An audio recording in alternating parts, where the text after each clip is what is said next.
예레미야서는 남유다가 멸망으로 치닫던 마지막 시대에 하나님께서 어떤 마음으로 백성을 부르시고 어떻게 다시 살리기를 원하셨는지를 가장 깊이 보여주는 기록입니다.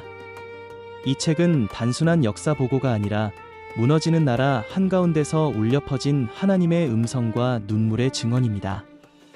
예레미야라는 이름은 히브리어로 이르메야후, 곧 여호와께서 세우신다, 혹은 여호와께서 말씀을 던지신다 라는 뜻을 지니고 있습니다.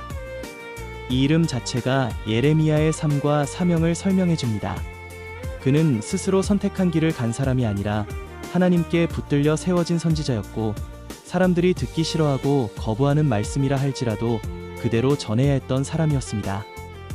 예레미야는 제사장 가문 출신으로 베냐민 땅 아나돗에서 태어났으며 젊은 나이에 부르심을 받아 평생 동안 하나님의 말씀을 전했습니다.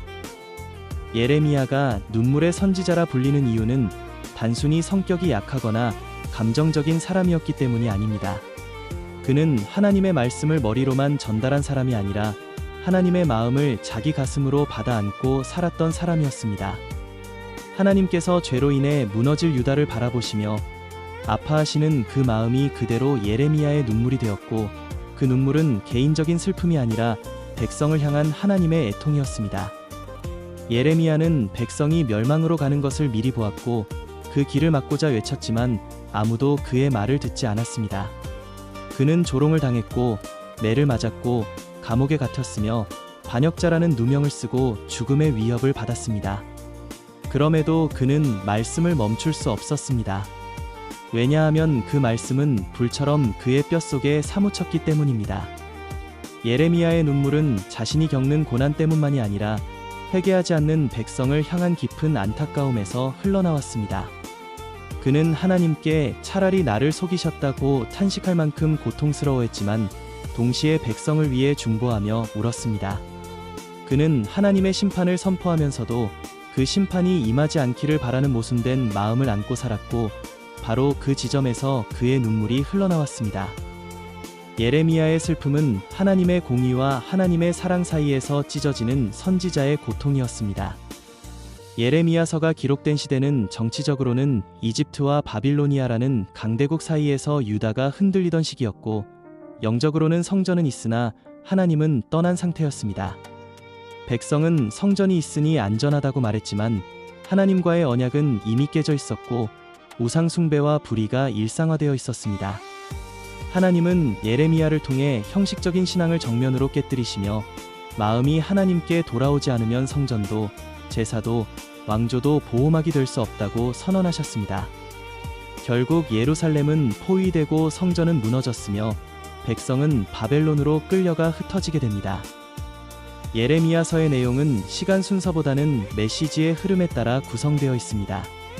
처음에는 선지자의 소명과 함께 유다의 죄를 고발하고 회개를 촉구하는 말씀이 이어지며, 이어서 왕들과 지도자들, 거짓 선지자들과의 충돌 속에서 예레미야가 겪는 고난이 생생히 기록됩니다.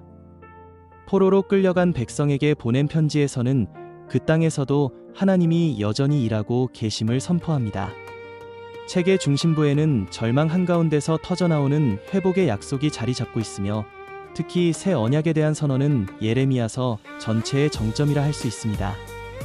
이후에는 예루살렘 함락 전후의 실제 사건들과 남은 자들의 혼란, 그리고 유다뿐 아니라 열방을 다스리시는 하나님의 주권이 선포되며, 마지막에는 예루살렘 멸망의 역사가 담담하게 정리됩니다.